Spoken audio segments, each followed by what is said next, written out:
여러분 안녕하세요, 이호석입니다. 오늘은 현대차가 너무 놀라운 실적을 발표해서 그 내용을 잠깐 소개해 드리려고 나왔습니다. 현대차의 2분기 영업이익이 무려 3조 원에 가까운 실적이 나왔습니다. 정말 놀라운 실적이었고요.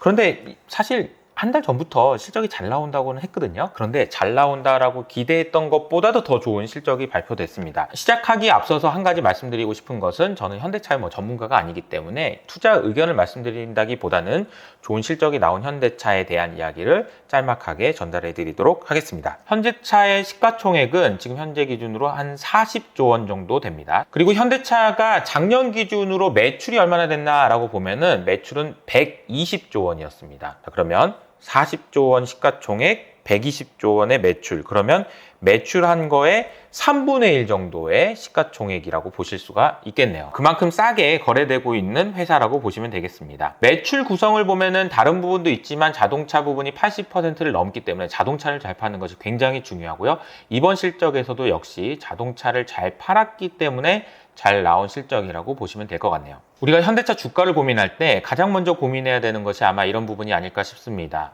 아마 이호석 아카데미 채널을 보신 분들은 아시겠지만 전 세계적으로 경기가 안 좋아질 거라는 전망들이 우세한 상황입니다. 소비 심리도 너무 급감하고, 그리고 이제 소매 판매도 안 될 것 같고, 다 안 좋아질 것 같아요. 그런데 자동차를 사겠어? 자동차 회사가 주가가 될 리가 있니? 이런 생각인 거죠. 게다가 또 한 가지 문제가 있는데, 이런 상황이다 보니까 야, 재고가 너무 많이 쌓였대더라, 이런 이야기들이 들립니다. 그래서 실제로 보면요, 자동차를 제외한 대부분의 소매 판매 업체들의 재고가 이렇게 증가하고 있습니다. 코로나 이후로 급증하고 있는 모습을 보입니다. 그런데 이 부분에 대해서 현대차도 할 말이 있어요. 현대차는 이렇게 얘기할 수 있을 겁니다. 아니야, 근데 자동차들은 재고가 안 나죠. 재고 높지 않아. 재고 낮아지고 있어 라고 말할 수 있습니다. 왜냐하면 그도 그럴 것이, 코로나가 처음 터지니까 자동차 업체들이 현금을 확보하기 위해서 야, 재고 줄여, 그냥 현금 확보해야 돼, 이렇게 했었고요. 그 이후에 차량용 반도체가 부족하면서 차를 못 만들다 보니까 자동차에 재고가 쌓일 틈이 없었던 거죠. 일반적으로 보면은 이렇게 경기가 안 좋아지고 판매가 안 되면 재고가 쌓이고, 아이고 떨이로 팔아야 되겠네, 실적 안 좋아지겠네, 이런 흐름이 되는데, 자동차 회사는 지금 아니, 재고 너무 낮아, 그래서 소비를 안 해도 우리가 그렇게까지 문제가 있진 않아, 이런 이야기를 할 수가 있다라는 거죠. 그래서 실제로 보면은 현대차도 역대 최저 수준의 재고를 기록하고 있습니다. 6월 말 기준으로 보면 미국의 딜러들의 평균 재고는 약 35일 정도 된다고 하는데요. 현대차는 그보다 낮은 7.4일, 기아차는 13.9일밖에 안 된다고 하네요. 자, 그래도 주식이 방향성이 중요하지, 지금 잘하는 게 뭐가 중요해? 앞으로 지금 경기 안 좋아지잖아, 그렇게 생각하면 또 할 말은 없습니다. 그래서 판단은 여러분께 맡겨놓고요.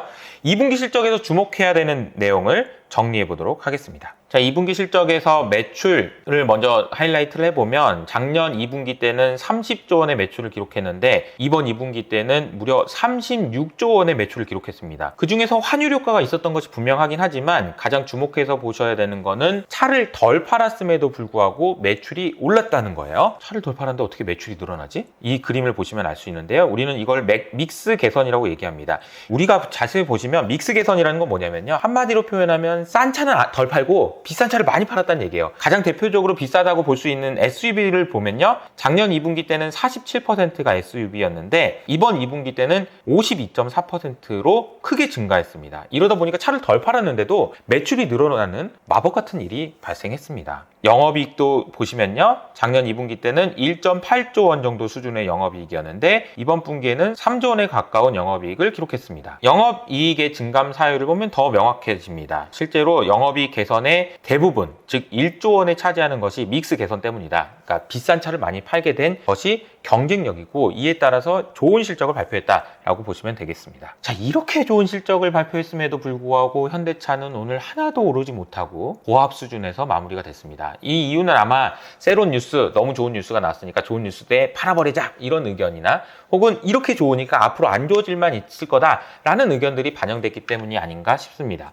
더 정교하게 보기 위해서는 우리가 밸류에이션을 봐야 되는데요. 우리가 대충 한번 계산해 볼까요? 현대차가 지금 2분기 때 영업이익이 3조 원 나왔다고 했어요. 그럼 곱하기 4하면 얼마죠? 12조 원입니다. 12조 원을 돈을 벌 수 있는 회사인데 시가총액은 40조 원밖에 안 된다는 얘기예요. 40조를 12조로 나누면 대충 3에서 3.3배, 그러면 3, 4년만 있으면 이 현대차를 가지고 있는 사람은 영업이익으로 이런 생각이 든단 말이죠.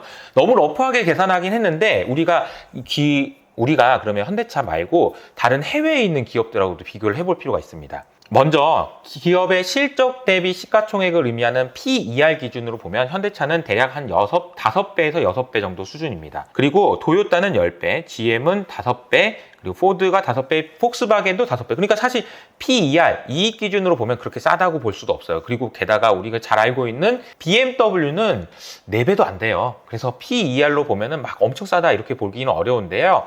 장부 가치 기준으로 보면 좀 더 싸다라고 말할 수 있을 것 같아요. PBR로 보면요. 현대차가 0.6배인데 미국의 기업이죠. GM은 4.5배고요. 포드는 6배나 됩니다. 그러니까 너무 이제 미국에 있는 기업들이 비싼데 미국 기업들은 이렇게 얘기하죠. 야, 우리는 수익성이 좋아. ROE가 17%나 돼. 막 이렇게 얘기할 수 있는데 현대차도 이번 실적이 나온 이후로 야, 우리도 한 10% 가까운 ROE 낼 수도 있을 것 같은데 우리 0.6배면 너무 싼 거 아니야? 라고 얘기할 수 있어서 사실 우리가 지금 현대차 주가가 이 수준에서 한 0.7배만 가더라도 10에서 15%는 주가가 올라갈 수 있는데 라고 얼마든지 주장할 수 있는 상황이라는 것을 밸류에이션 점검해 보면 알 수 있습니다. 마지막으로 사실 현대차 주가가 안 되는 가장 큰 이유를 이 그림으로 설명할 수 있을 것 같은데요. 자세히 보시면 최근 6개월 동안의 주가의 흐름입니다. 현대차와 기아차는 올해 거의 주가가 빠진 게 없어요. 반면에 폭스바겐, 포드, GM 같은 회사들은 30에서 40% 빠져 있는 상황입니다. 그러니까 제가 앞서 말씀드린 현대차가 너무 잘하고 있어요 라는 것은 어느 정도는 시장에서 반영하고 있다 라는 거죠. 오늘 현대차가 너무 좋은 실적을 내서 그 내용에 대해서 간단하게 소개해드렸습니다. 만약 여러분들이 반응이 좋다면 계속해서 해드릴 테니까 만약 이 영상이 좋으셨다면 좋아요와 댓글로 아주 좋다 이런 얘기를 많이 남겨주시면 감사하겠습니다. 지금까지 이효석 아카데미였습니다. 감사합니다.